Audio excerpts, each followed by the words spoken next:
Série Assim Diz o Senhor. Antes de começarmos, vamos fazer uma oração.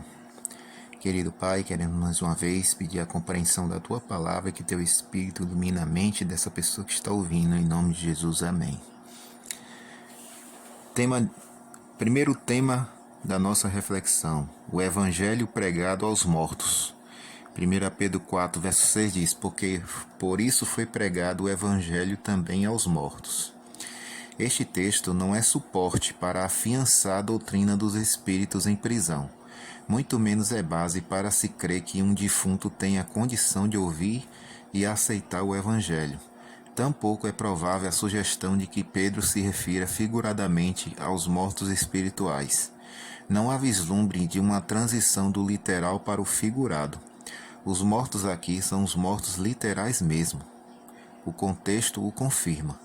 2 Pedro 4, verso 5, confirma exatamente isso. Portanto, a conclusão coerente e simples é que tais defuntos haviam ouvido o Evangelho antes de morrer. Sintetizando, o Evangelho foi pregado para aqueles mortos, quando ainda estavam vivos. O Evangelho não lhes é pregado agora ao estarem mortos. Por quê? Porque os mortos, eles estão inconscientes. Isso está em Eclesiastes, capítulo 9, versículo 5. Batismo pelos mortos. 1 Coríntios 15, 29 diz, de outra maneira, que farão os que se batizam pelos mortos, se absolutamente os mortos não ressuscitam? Por que se batizam eles então pelos mortos? Meu caro irmão, retirar este versículo da Bíblia, isolá-lo do contexto, esquecendo a maneira correta de se estudar as Escrituras, o crente entra em colapso total. Não há dúvidas que a exegese para este texto terá que ser muitíssimo meticulosa, exigindo cavar fundo, pesquisa, muita oração, pois que isolado como está, sugere o seguinte: existia batismo pelos mortos entre os cristãos primitivos? Não há ressurreição dos remidos? A enfática, patética e suposta conformação indagatória de Paulo ao dizer: por que se batizam eles então pelos mortos? Deixa antever a necessidade de tal prática? Isolar um versículo, não compará-lo como diz a Bíblia, poderá levar a pessoa aos caminhos preconizados pelo pregador como caminhos de morte. Afinal, o que queria ensinar Paulo nesse verso?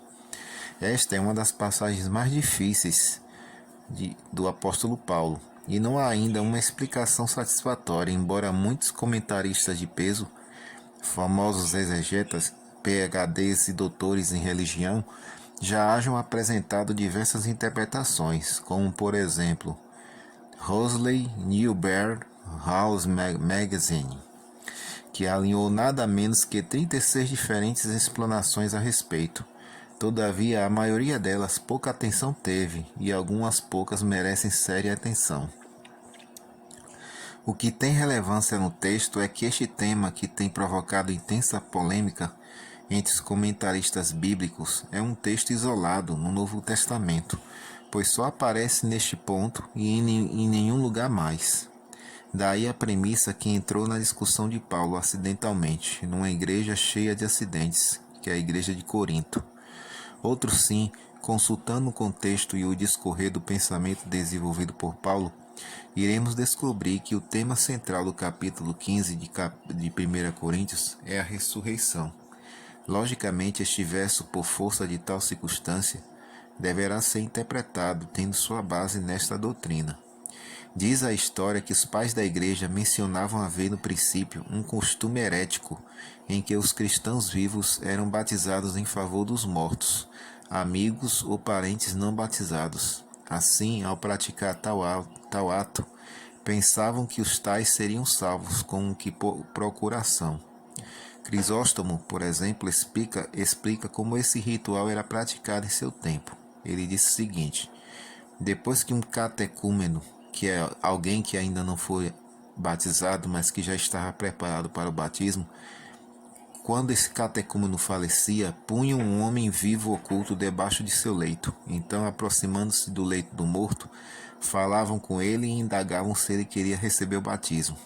Não dando ele resposta, o outro respondia em seu lugar: assim batizavam o vivo pelo morto. Paulo, ao se referia a esse costume, não queria jamais ensinar ou abonar a ideia de que esse ritual é sancionado ou admitido por Deus. Na verdade, aquelas pessoas praticavam essa cerimônia porque criam na ressurreição, pois se assim não fora, por que haveriam de praticá-la, já que seus parentes e amigos não se beneficiariam dela?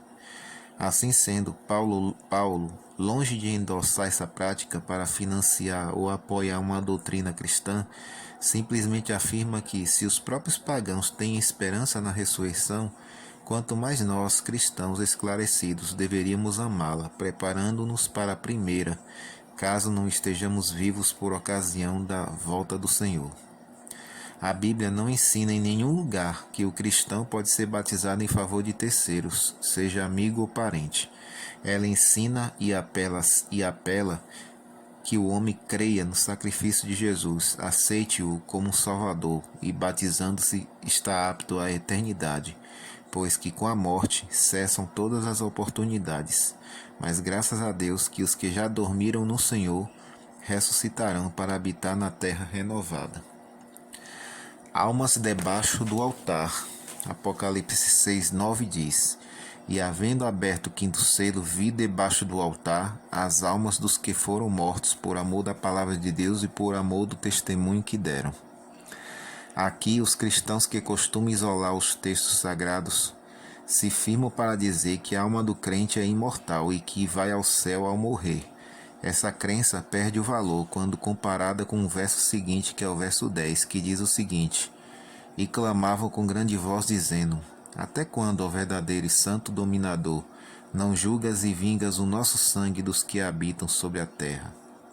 Se esses seres clamavam, já não poderiam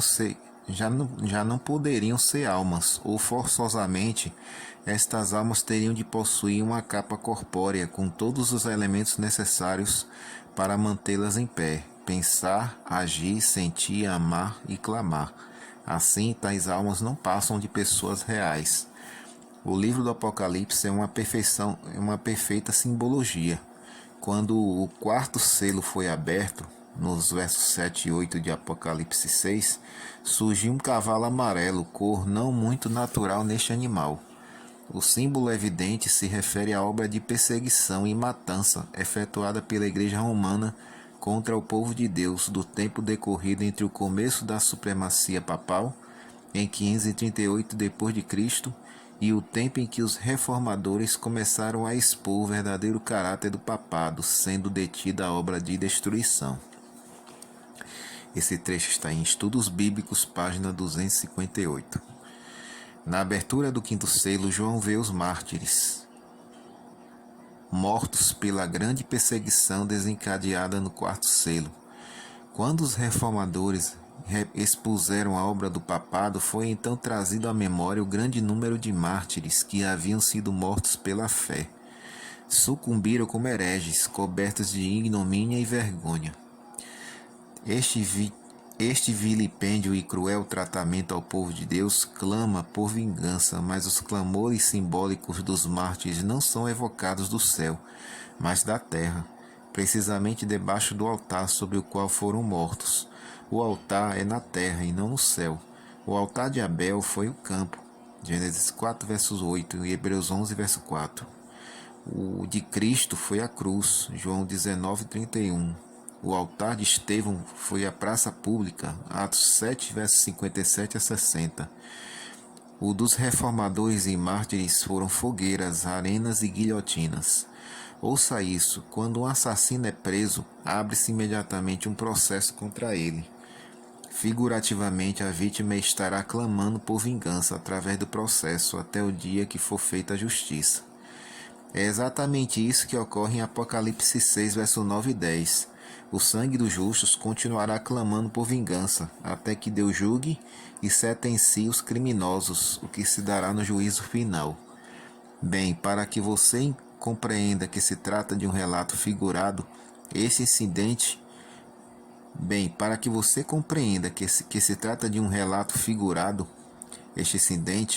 leia as seguintes passagens bíblicas: Hebreus 11, verso 4, Romanos 4, 17, Abacuque 2, 11, Juízes 9, de 8 a 15 e o verso 20. Aqui, pois, é usada a figura da personificação, em que os objetos inanimados são representados como viventes e falantes, e coisas que não são como se fossem. Isso está em Estudos Bíblicos, página 259. Portanto, debaixo deste altar permanecerão esses mortos até a volta de Jesus, quando então despertarão para a vida e a imortalidade, sob o fragor da voz do resgatador de Sião, que é o nosso Senhor Jesus Cristo. Glória a Deus. Então, esta é a nossa meditação de hoje. Que Deus abençoe a cada um.